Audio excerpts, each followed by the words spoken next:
성부와 성자와 성령의 이름으로 말씀드립니다. 설 연휴는 잘 보내고 계시는지요? 이제 이틀이 지나면 설날입니다. 정부에서는 코로나 전염 방지의 차원에서 고향 방문 자제를 권하고 있습니다. 코로나 이전만큼은 아니지만 그래도 인지상정이라고 사람들의 발길이 고향으로 향하는 것은 어쩔 수 없나 봅니다. 그런데 왜 사람들은 그처럼 고향에 내려가라고 하는 것일까요? 고향은 말 그대로 옛날 마을이라는 뜻인데 사람들은 그 옛날 마을에 내려가기 위해 그렇게 애를 씁니다. 일단 부모님이 살아계시면 부모님을 만나뵈러 내려갑니다. 그리고 그곳에는 고향을 떠나지 않은 형제와 친구들이 있습니다.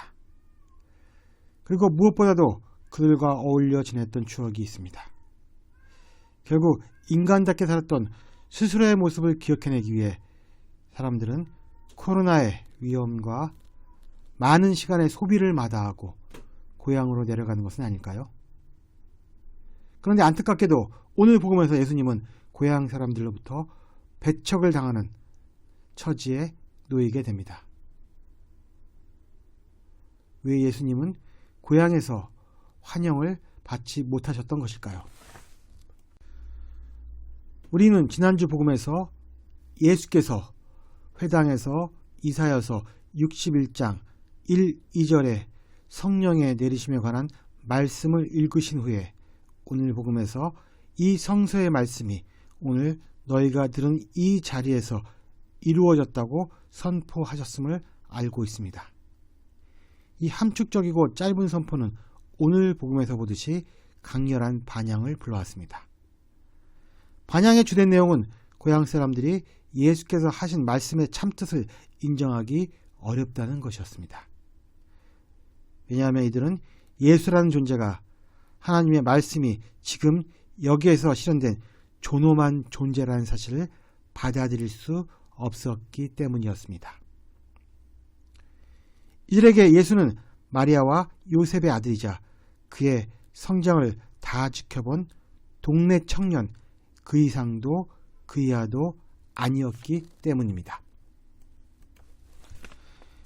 이러한 편견이 바로 이들의 눈을 가려 예수님의 실체를 파악하지 못하게 했습니다. 그러자 예수께서는 이렇게 대답하십니다. 너희는 필경 의사여 내 병이나 고쳐라 하는 속담을 들어 나더러 가파르나움에서 했다는 일을 내 고장인 여기서도 해보라고 하고 싶을 것이다. 예수님은 사람들이 당신으로 하여금 가파르나움에서 행한 기적을 고향에서 펼치시길 원한다는 것을 이미 알고 있었습니다. 한마디로 어이 자네 소문을 듣자니 꽤 유명하던데 어디 한번 우리 앞에서 재주를 부려보시지. 그러면 우리가 당신을 예언자로 인정해 주지. 이것은 의사가 자신의 병을 고치면 그 사람을 의사로 인정하겠다는 것과 마찬가지 이유야. 그렇다면 예수께서 가파르나움에서 하셨던 일은 무엇일까요? 마르코복음 1장을 보면 예수님이 가파르나움에서 하신 일이 기록되어 있습니다. 예수님은 회당에서 율법 학자들과는 달리 권위를 지니고 가르치셨고 가르치는 도중 더러운 악령 들린 사람 하나가 예수를 방해하자 그로부터 악령을 쫓아냈으며 베드로의 장모를 고치시고 병자와 마귀 들린 자들을 고치셨습니다. 하나님 나라가 이 땅에 정착하기 위해 부여받은 진지한 기적의 권능을 기껏 개인기나 쇼쯤으로 생각해서 팔짱을 낀 채 어디 한번 해보시지라는 고향 사람들의 불손한 태도에 대해 예수님은 이렇게 말씀하십니다. 사실 어떠한 예언자도 자기 고향에서는 환영을 받지 못한다. 예수님은 편견에 갇혀 당신이 어떤 분이신지에 대해 알기를 거부하고 하나님의 기적을 희롱하는 사람들에게는 모든 가르침이 무효함을 인정하셨습니다. 대신 예수님은 이들을 따끔하게 가르치시기로 작정하셨습니다. 예수께서 꺼내신 이야기는 엘리야 시대의 시돈 지방 사렙다 마을에 사는 과부와 엘리사 시대의 시리아 장군 나아만에 관한 이야기였습니다.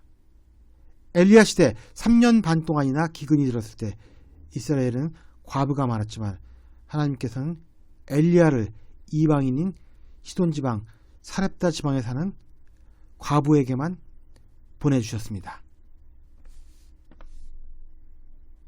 그리고 엘리사 시대 이스라엘에 나병 환자들이 많았지만 오직 이방인인 시리아 사람 나아만만을 고쳐주셨습니다. 이 두 사람의 공통점은 바로 이방인이란 점입니다. 예수님은 하나님의 은총으로부터 제외된 엘리야 시대의 이스라엘 과부들과 엘리사 시대의 이스라엘 나병 환자들이 바로 나자렛 사람 당신들이라고 직격탄을 날리신 것입니다. 눈앞에 있는 하나님의 아들을 알아보지 못하고 인정하지도 못하는 무지와 편견으로 인해 정작 하나님의 은총을 받지 못하는 사람들이 바로 너희들이라는 예수님의 직설합법은 이들을 분노케 했습니다. 그래서 이들은 모두 화가 나서 들고 일어나 예수님을 동네 밖으로 끌어냈습니다. 그 동네는 산 위에 있었는데 이들은 예수를 벼랑까지 끌고 가서 떨어뜨리려고 했습니다. 그러나 예수님은 아직 하나님께서 주신 임무를 마치지 않으신 까닭에 죽지 않으시고 뒤돌아서서 고향 사람들의 한가운데를 지나 당신의 갈 길을 가셨습니다. 아마 우리가 이 장면에 해설을 덧붙인다면 이렇게 됐을 것입니다. 이런 일을 겪은 뒤로 예수께서는 더 이상 고향 나자렛에 발을 디디지 않으셨다.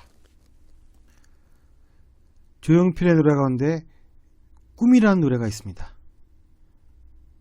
코로나 감염에 대한 우려로 인해 노래방에 간 지 오래됐지만 저의 18번이기도 한 노래입니다.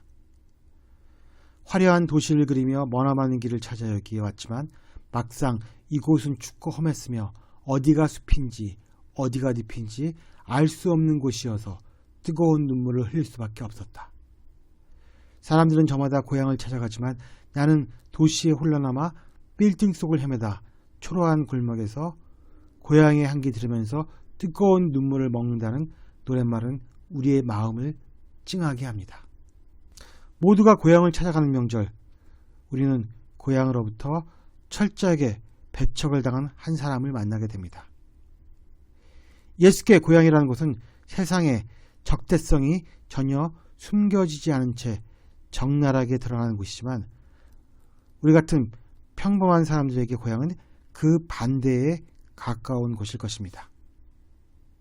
그러나 예언자에서 배척을 받은 예수님의 고향도 우리같이 평범한 사람들의 고향도 궁극적으로는 일치를 이루게 됩니다. 왜냐하면 우리의 고향은 이 세상 어디에 있는 것이 아니라 하느님 나라이기 때문입니다. 우리는 이 세상에 잠시 나그네로 왔으며 아주 짧은 시간을 보내고 다시 하늘나라로 돌아가는 존재입니다. 때로 이것을 고향과 구별지어 본향이라는 표현을 쓰기도 합니다. 우리에게는 이 세상이 아닌 본향과 같은 것이 분명히 존재합니다. 그리고 우리의 삶도 단순하게 이곳에서 끝나지 않습니다. 그래서 이 세상이라는 곳은 살아도 적응이 되지 않는 낯선 곳이 아닌가 하는 생각이 들기도 합니다. 우리가 살고 있는 지금 이 세상이 다가 아니라 또 다른 세상이 있다면 그곳이 진짜 우리의 고향이라고 한다면 그곳이 우리의 진짜 고향처럼 편안하고 푸근하고 좋은 곳이라면 아마도 우리는 그곳에 가기 위해 합당한 일을 해야 할 것입니다.